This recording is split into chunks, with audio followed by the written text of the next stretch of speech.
एक बड़ी सुंदर कथा का वृतांत शिव महापुराण में आता है।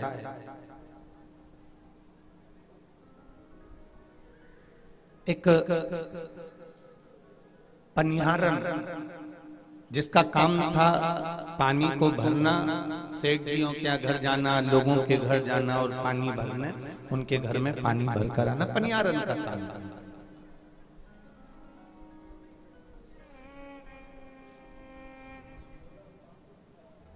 और बड़ी विचित्र पनिहारन थी। ये जितने ग्रामीण लोग बैठे हैं, पुराने लोग बैठे हैं, जितने भी बुजुर्ग लोग बैठे हैं, इनके स्मरण में होगा। पहले एक लंबा डंडा बांस बांधा जाता था और उसमें आगे इधर 2 पीपे लटका देते थे, पीछे 2 पीपे लटका देते थे। जिसने देखा होगा बुजुर्गों ने, उनके स्मरण में होगा। पीछे भी लोहे का या पीपा लपट, इसमें लकड़ी लगी होती थी, वो पीपा पीछे लटका रहता था, आगे भी लटका रहता था, कांवड़ जैसे।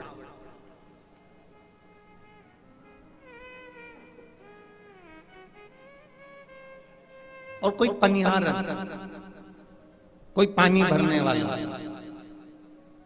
उन सेठ जी के घर में जब शादी होती, ब्याह होता, फंक्शन होता, कोई कार्यक्रम होता, तो ये पानी का टैंकर वेंकर ये तो बाद में चालू हुआ। ये सब पानी की टंकी, टैंकर, ये सब बाद में चालू हुआ। उसका काम ही पनिहारन का ये होता था कि जब घर में ब्याह होता था, कोई कार्यक्रम होता था, कोई बच्चे का जन्म होता था, मेहमान ज्यादा आ जाते थे, तो पनिहारन का काम क्या होता था? वो पानी का वो डंडा उठाकर जाती थी, या वो पुरुष पनिहारी पानी का डंडा उठाकर जाते थे, कुएं में से पानी खींच के दोनों में भरकर कंधे पर लेकर आके, और उनका काम था रसोई घर में, वॉशरूम में, इधर उधर वो पानी भरते रहते थे।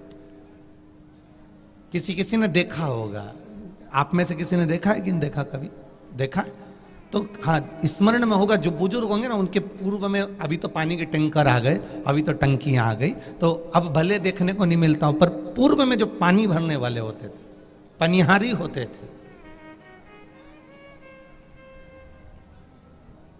और आप सब तो पटेलों के घर से हो, तो आपके तो ज्यादा स्मरण में होगा जी, पानी भरने वाले आते ही थे, स्मरण में होगा। अब वो डंडे में पीपे बंधे, आगे भी पीछे बंधे पीपे, और पानी लेकर चली जा रहे। अब जो पनिहारन थी, ये बड़ी विचित्र थी। पानी भरने के लिए चलती, भजन करते करते चलती, स्मरण करते करते चलती, कीर्तन करते करते चलती, मंत्र जाप करते करते चलती। ये बड़ी विचित्र थी। इसका एक नियम था।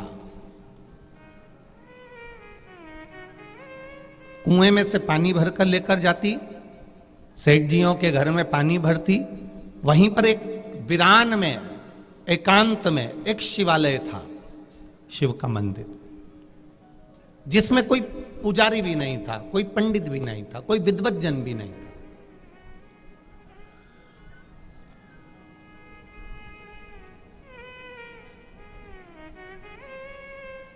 कई शिवालय, शिवलिंग, कई शिव मंदिर ऐसे रहे हैं।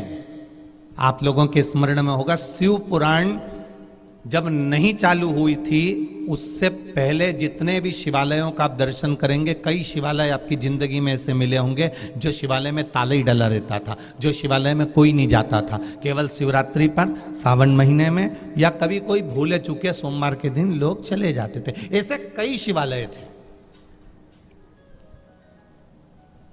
ऐसे 1-2 शिवालय नहीं थे, ऐसे कई शिवालय थे।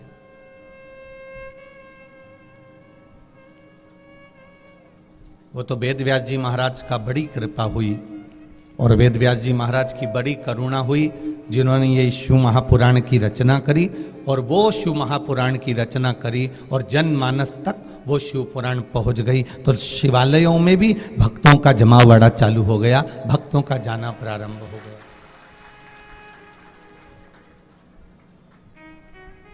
ये तो उन देवादिदेव महादेव की कृपा है, ये भगवान शिव की करुणा है, उसकी उदारता है। अब पनिहारन पानी लेकर जाती, शिवालय एकांत में शिव मंदिर था। अब उस शिव मंदिर में कोई जाता ना जाता, बस वो अकेला शिवलिंग वहां पर।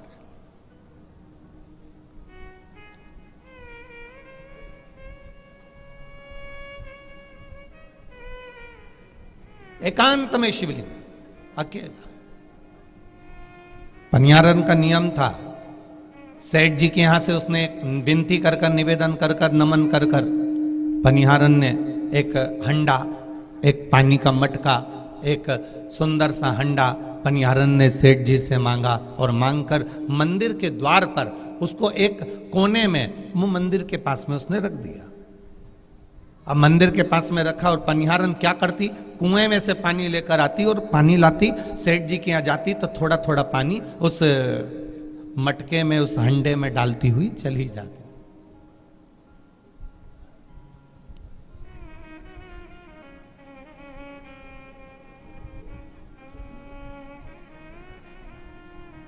अब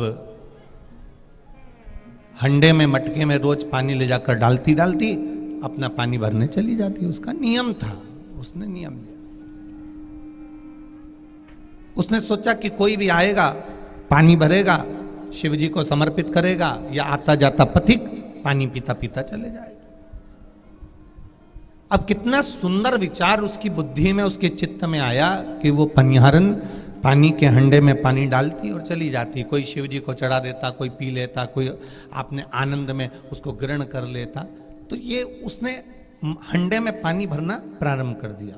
समय बीता, इस पनिहारन का कोई भी नहीं था, ना इसका पति था, ना इसके रिश्ते थे, ना इसके नाते थे, ना इसका कोई कुटुंबी था, ना इसके घर में कोई संतान थी। समय बीतता बीतता बीतता बीतता 6-8 महीने हो गए, महीने निकलते गए, वर्ष हो गया, वर्ष निकला, 1.5 वर्ष निकल गया। 1.5 वर्ष जो इसने हंडे में पानी भरती थी, चली जाती थी। एक दिन उसी शिवालय के बाहर एक छोटा सा बच्चा कोई छोड़कर चले गया।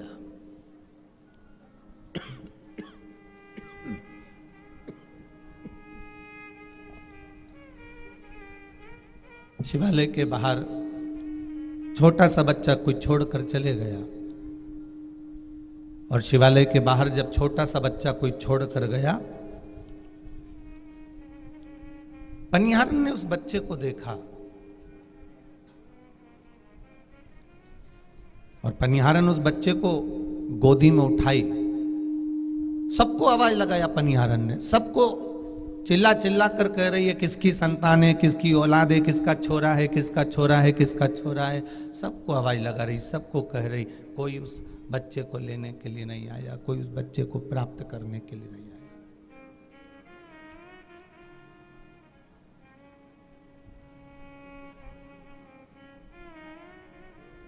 कोई लेने नहीं आता। बहुत बहुत आवाज लगाई गई, बहुत कहा गया, बहुत कहा गया, पर कोई नहीं। अब पनिहारन ने नियम बनाया, बच्चे को लेकर घर चली गई, रोज आती, रोज बैठ जाती। सेठ जी ने आकर पूछ लिया पनिहारन से, क्यों तू आजकल जल भरने नहीं आ रही है, पानी भरने नहीं आ रही है? अरे सेठ जी, द्वार पर एक बच्चा शिव मंदिर के द्वार पर मिल गया, वो छोटा सा बच्चा रो रहा था, मैंने गोदी में ले लिया। मैं रोज मंदिर की चौखट पर आकर बैठती हूँ, ये बच्चा जिसका हो वो लेकर चले जाए। रोज आवाज लगाती हूँ, रोज चिल्लाती हूँ, पर कोई आता ही नहीं है।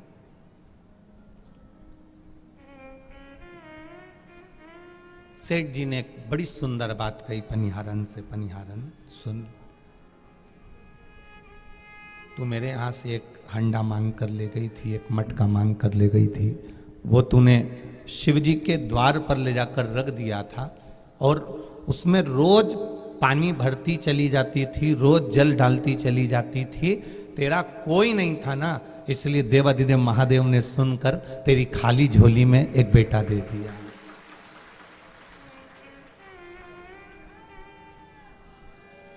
ये कैसे कृपा करता है वही जान सकता। एक बच्ची